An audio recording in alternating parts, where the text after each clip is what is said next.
senang sekali saya Pendeta Roni Rahandra bisa hadir menyapa Anda kembali dalam program inspirasi dan motivasi di Infinity Ministry. Selama bulan Januari ini kita akan bicara tentang pentingnya pemurnian menyongsong kedatangan Tuhan Yesus.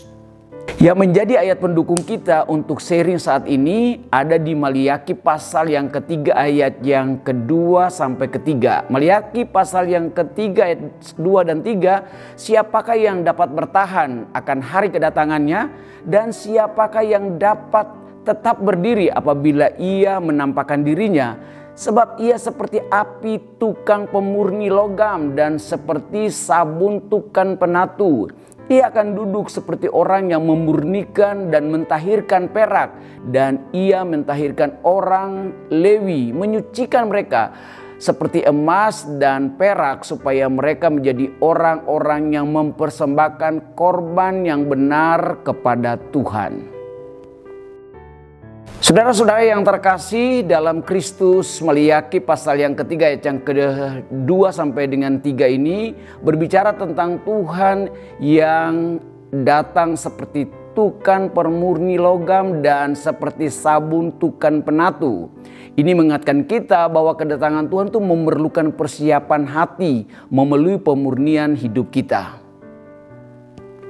Menjadi pertanyaannya, apakah pentingnya pemurnian di dalam menyongsong kedatangan Tuhan Yesus?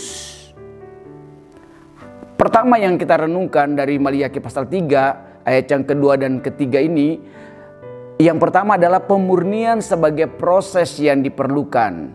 Maliaki menggambarkan bahwa Tuhan itu sebagai pemurni emas dan perak. Dalam proses ini logam dipanaskan sehingga kotoran-kotoran itu dipisahkan dan menghasilkan pemurnian.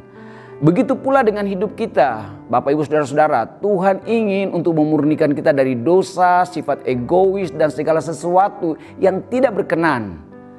Pemurnian ini bukanlah hukuman, Bapak Ibu Saudara-saudara, melainkan ini adalah kasih-Nya Tuhan. Karena Tuhan ingin supaya kita semua serupa segambar dengan Dia. Sesuai dengan Roma pasal yang ke-8 ayat yang ke-29. Poin yang kedua yang kita dapatkan itu hidup di dalam kekudusan.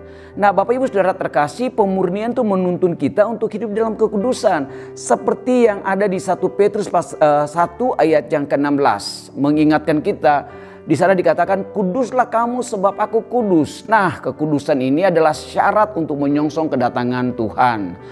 Tuhan menggunakan firman-Nya, doa dan persekutuan dengan orang-orang percaya untuk memurnikan kita. Pertanyaannya Bapak Ibu, apakah kita ini bersedia atau sudah dibentuk olehnya lewat pembentukan-pembentukan yang terjadi?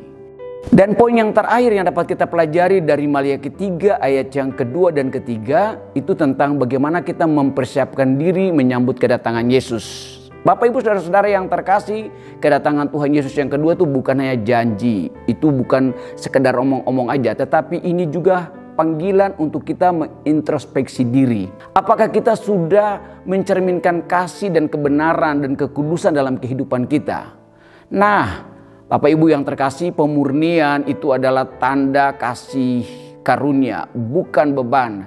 Dengan hati yang dipersembahkan kepada Tuhan, kita akan menyiapkan dan kita akan menyambut Dia dengan sukacita. Sebagai penutup untuk sharing kita pada saat ini, saudara-saudara yang terkasih, saya mengajak mari kita izinkan Tuhan bekerja seperti tukang pemurni logam dalam hidup kita. Serahkan segala sesuatu, terutama hati kita, hidup kita kepadanya, agar kita siap menyongsong kedatangannya dengan iman yang murni dan hati yang bersih. Kiranya Tuhan memampukan kita untuk terus bertumbuh di dalam kekudusan.